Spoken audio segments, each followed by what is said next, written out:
हाँ तो भाई सेंट्रल कॉन्ट्रैक्ट जैसे ही बाबर आजम को ए कैटेगरी से हटाकर बी में डाला गया, एक अजीब ही माहौल खड़ा हो गया। एक अजीब ही माहौल खड़ा हो गया। उसके पसंदीदा लोग जो हैं, बाबर आजम को जो पसंद करते हैं, वो लोग तो चलो उसके बारे में बात करेंगे ही, लेकिन जो मतलब बाबर को पसंद ही नहीं करते, उन्होंने भी बाप बनाया हुआ है। अरे क्यों बात करते हो बाबर के बारे में जब एक बंदा पसंद ही नहीं है। और दूसरी बात, ए कैटेगरी से हटाकर बी में डाला गया है ना, उसके एल को भी फर्क नहीं पड़ता। क्या? उसके एल को भी फर्क नहीं पड़ता। ए कैटेगरी में 60 लाख मिलते हैं पर मंथ, बी कैटेगरी में 45 लाख रुपए मिलते हैं पर मंथ। तो 15 लाख अगर उसको कम मिलेंगे, उसको एल का भी फर्क नहीं पड़ता। ठीक है ना? वो पाकिस्तान क्रिकेट बोर्ड से ज्यादा, पाकिस्तान टीम से ज्यादा वो बाहर से पैसा कमा रहा है। ठीक है ना? दूसरी बात, बाबर को ए कैटेगरी से हटाया, फिर ए कैटेगरी में है कौन, जरा ये भी तो बता दो। है कोई नहीं है। दो ही खिलाड़ी थे ना ए कैटेगरी में, रिजवान और बाबर। दोनों को बी में डाल दिया, तो ए में किसको डाला है, जरा ये भी तो बताओ। बाबर को ए से हटाया है तो ए कैटेगरी की सीट ही खाली पड़ी है। किसी की हैसियत ही नहीं है ए कैटेगरी में जाने की। हाँ, आपका जो ले झंड कप्तान है ना, सलमान अली आगा साहब, तीनों फॉर्मेट खेलता है, तीनों फॉर्मेट, वनडे, टेस्ट, T20, लेकिन भाई ए कैटेगरी में नहीं जा सकता वो। हाँ, साइम अयूब भी तीनों फॉर्मेट खेलता है, ए कैटेगरी में नहीं है। फखर जमान 2 फॉर्मेट खेलता है, बड़ा प्लेयर है, ए कैटेगरी में नहीं है। ए में अगर कोई था तो वो बाबर और रिजवान, दोनों को हटाया तो ए में कोई है ही नहीं। तफसील से बात करते हैं। चैनल को सब्सक्राइब और वीडियो को लाइक जरूर करते जाना। ठीक है, बाबर अगर ए में नहीं तो किसी की कोई हैसियत ही नहीं। और दूसरा, पीसीबी गरीब हो चुका है। ठीक है ना? अब गरीबों के पास कहां इतना पैसा कि वो बाबर को अफोर्ड कर सकें, बाबर को खरीद कर सकें। हैं? दूसरी बात, माहौल खड़ा किया जा रहा है कि बाबर को निकाल दिया ए कैटेगरी से, फिलाना ढिमकाना। अरे फिर बाबर की जगह पे गया कौन है? ए कैटेगरी ही खत्म हो गई। इस टाइम पाकिस्तान की सेंट्रल कॉन्ट्रैक्ट का बी से स्टार्ट होता है, BCD। ए का जड़ ही एक ही खत्म हो गई है। तो ए को रखते ना जिंदा, ए कैटेगरी में रखते ना आप। फखर जमान को रख सकते थे, साइम अयूब को रख सकते थे, शाहिनशाह अफरीदी है, सलमान अली आगा ले झंड कप्तान आपका मिला है, उसको रख सकते थे। शान मसूद जो टेस्ट का कप्तान है, वो भी सी कैटेगरी में पड़ा हुआ है। अगर बाबर की ए में जगह नहीं है तो दूसरों की भी जगह हो सकती है। कोई भी नहीं है, ऐसा कोई नहीं है जो ए कैटेगरी में जाए। बाबर तो था, अरसे तक बाबर आजम था। जब से बाबर आजम को ए कैटेगरी में रखा गया था, उसके बाद अब बाबर आजम ए कैटेगरी से बाहर निकला है। और ये कितने टाइम के बाद हुआ है? ये 2017 के बाद ये पहली बार हुआ है। 2017 के बाद ये पहली बार हुआ है, पता नहीं 16 के बाद। मतलब 2016-17 से बाबर ए कैटेगरी में ही चल रहा था। वाहिद पाकिस्तान का एक खिलाड़ी था जो सबसे ज्यादा दिन तक, सबसे ज्यादा साल ए कैटेगरी में पड़ा हुआ था।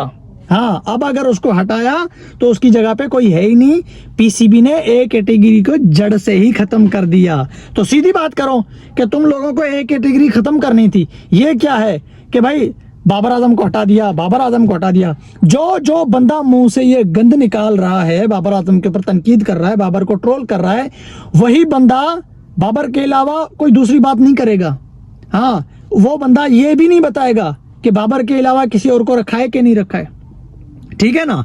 दूसरी बात, आप मुझे जो देखने वाले हो, आप ही बताओ, ये जो कामरान अकमल है, ये जो अहमद शहजाद है, ये सिकंदर बख्त, ये जितने भी बाबर आजम के खिलाफ बोलते हैं, पाकिस्तान क्रिकेट टीम से जो ताल्लुक रखने वाले लोग हैं, आज बाबर आजम को कह रहे हैं कि बाबर को रिटायरमेंट लेनी चाहिए। और बाबर का एज क्या है इस वक्त? 30 साल का है। अभी उसकी क्रिकेट के 9-10 साल पड़े हुए हैं।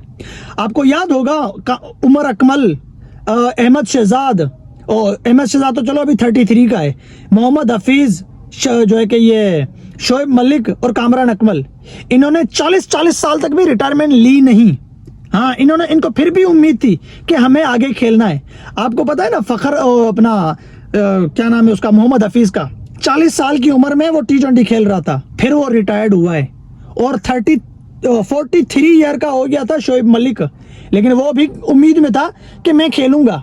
43 का है, पता नहीं 42 का है या 41 का है, लेकिन 40 प्लस है।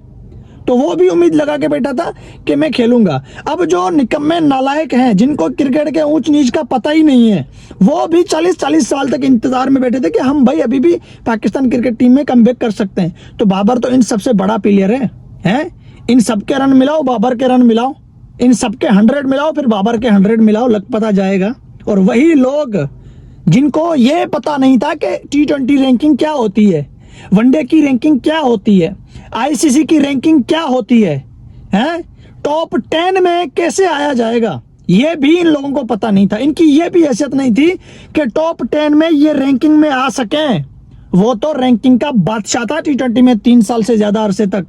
वो T20 वनडे की रैंकिंग का बादशाह था जो कि 3 साल से ज्यादा अरसे तक। इनकी तो हैसियत भी नहीं है टॉप 10 में आने की। ये जो लोग आज बाबर को नीचा दिखा रहे होते हैं, इनकी हैसियत ही नहीं है। आईसीसी रैंकिंग का नाम लेने की भी इनकी हैसियत नहीं है। टॉप 10 की तो बात छोड़ो, लेकिन वो बंदा टेस्ट में नंबर 3 पे था, ओडीआई T20 में नंबर 1 पे था, एक ही टाइम में। और वो बंदा रिटायर्ड हो जाए 30 साल की उम्र में।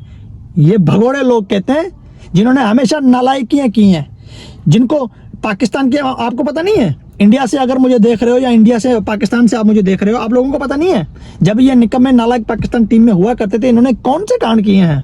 पाकिस्तान की अवाम इनको गालियां देती थी, और आज जब रिटायर्ड हो गए तो अपनी एक ही इनिंग को लेकर तारीफें कर रहे होते हैं जबरदस्ती। सोशल मीडिया पे जाओ तो बाबर बाबर बाबर चल रहा है। इनको कोई पूछने वाला नहीं है, इनको कोई थूकने वाला नहीं है। और यही लोग आज बाबर आजम के ऊपर तनकीद करते हैं, सेंट्रल कॉन्ट्रैक्ट। अरे यार, इसमें बाबर को घंटा फर्क नहीं पड़ता, बाबर के एल को भी फर्क नहीं पड़ता। हाँ, उसको चाहे पीसीबी से हम गुजारिश करते, जो कि वो करते हैं, दरख्वास्त करते हैं कि भाई आपने बी कैटेगरी में बाबर को क्यों रखा है, आप सी कैटेगरी में रखो। आप बाबर को तनख्वाह दो ही मत, उसको दो ही मत तनख्वाह, फिर भी उसको टेंशन नहीं है। वो पीसीबी से ज्यादा बाहर से पैसा कमा रहा है, उसकी ब्रांड वैल्यू का तो पता है ना तुम लोगों को, उसको फर्क नहीं पड़ता। वो चाहे तो इतनी तनख्वाह हर महीने पीसीबी को पे कर सकता है। अगर पीसीबी बोले ना, हाँ ये आकिब जावेद भगोड़ा, आकिब जावेद आपको पता है, वो कामरान गुलाम जिसने अभी ओडीआई में भी 100 लगाया था, डेब्यू टेस्ट में 100 लगाया था, उसको सेंट्रल कॉन्ट्रैक्ट से ही उसकी छुट्टी कर दी। ना तो वो बी में, ना सी में, ना डी में, ना ए में, कहीं पे भी वो नहीं है। तो आकिब जावेद को बोलो कि अगर भाई कुछ पैसों की जरूरत हो तो बाबर से ले लो, बाबर दे देगा, मुंह पे मार देगा तुम्हारे।